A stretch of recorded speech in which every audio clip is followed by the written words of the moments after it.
And welcome back. Well, would you rather be a jack of all trades or a master of none?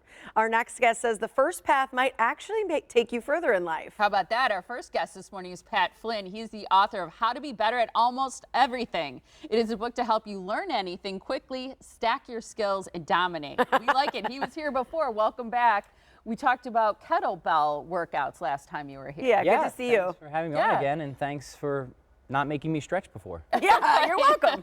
Well, I was so intrigued by the title of this book. I'm excited that you're back. And I always feel like, and in our business, I feel like we have to know a little bit about a lot of things. The breadth is wide. Yes, but we're not experts shallow necessarily at any one thing. Yeah, but you still have depth, right? So why you're successful is because you're great communicators, you're fit, you're strong, right? Yeah. You also know you have a marketing side, you know how to craft hooks. So it's this sort of symphony of different skills as generalists that you have that really has allowed you to have success and be in the positions that you are. That's my thesis, right? Yeah. Interesting. I'm a big fan of this concept because coming from a small town, I've always said I feel like that's been a benefit where you get to do everything. You don't have to specialize in one thing. Like in bigger school systems or things like that, to be able, you can do all of it.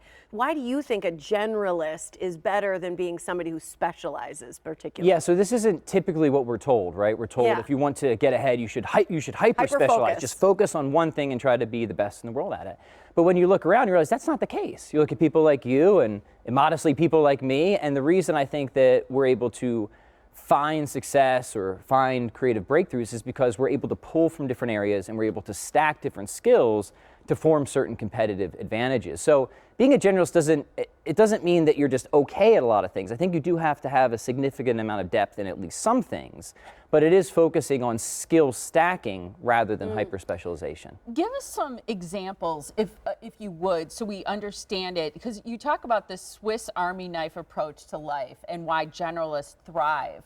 So give us an example of skill stacking, perhaps, and how it benefits us or even presents unique opportunities. Yeah, so I think some famous examples help. We already gave, you guys are famous, but maybe let's go to A level, right? So, I mean, just take almost any major figure, one that comes to mind, like Hulk Hogan. Everyone knows Hulk Hogan, right? They think, oh man, he's the best wrestler of all time. But if you talk to like wrestling fans, like, he wasn't the best wrestler, right? What he was he was a good wrestler, but he was an amazing entertainer, an awesome communicator. He had a great marketing mind. He always knew his hooks, his sticks, his one-liners. He was an amazing self-promoter. So the reason Hulk Hogan is the most famous wrestler is not because he was the best wrestler. He wasn't, even the best fake wrestler, right?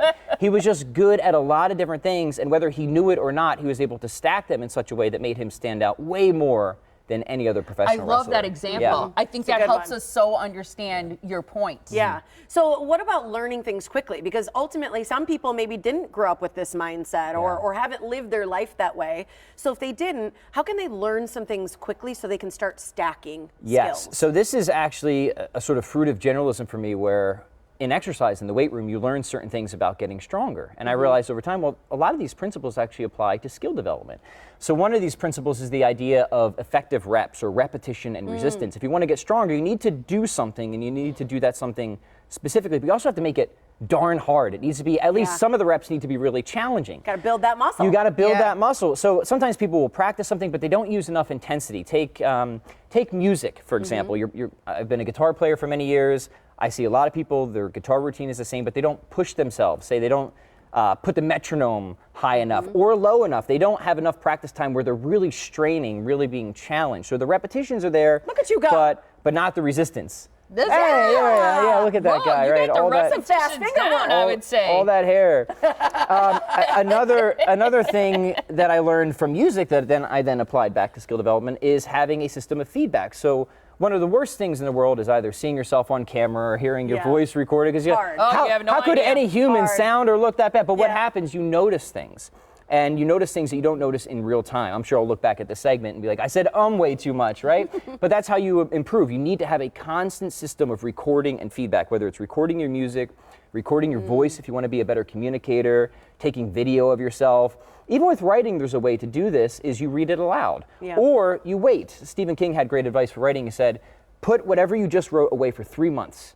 Give yourself that headspace that when you come back to it, you then have a fresh perspective, that you'll see it in a new way, that you'll catch those mistakes and issues that you want to correct. So having a constant way of taking a different perspective or feedback, both self-assessment and from coaches is absolutely essential. Yeah, so I you're not love going that. into yourself like a narcissist. You're stepping back from yourself and trying to take a look. Narcissists never like to actually look at themselves. Right? It's Absolutely. really painful to be honest with yourself, but that's how you get better faster, because otherwise you don't notice your mistakes. Running Great out of point. time, but I got to ask you, can generalism really outperform specialization in certain areas? It seems like it can. Yeah, I think in terms of creativity and being competitive, especially as an entrepreneur in a career, yes. Will you outperform a specialist as like a professional power lifter? Well, no, right? But most people aren't too concerned about that. And I think what I said in this book, which is a few years old, is actually strengthened, especially with new technology like AI. Because now you can use AI to just do specialist roles, right? If you're running a business,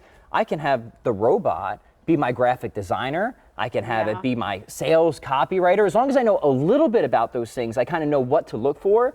It can be the specialist that I need to allow me to be the generalist manager for my wider projects. And that's a love that. huge advantage. I think it's going to be a fascinating read. It was good to have you here, Pat. Thank you so so much. much. So great It's to been have an you absolute back. pleasure. I know. So Pat's book is available on Amazon, Barnes & Noble, and most other major book retailers. You can also stop by and meet him and pick up a copy of his other book, Strong On. That's the one about kettlebell right. workouts, right? Yep. That we talked about last time. He's going to have a book signing. It's tomorrow at 6:30 at Boswell Book Company here in Milwaukee.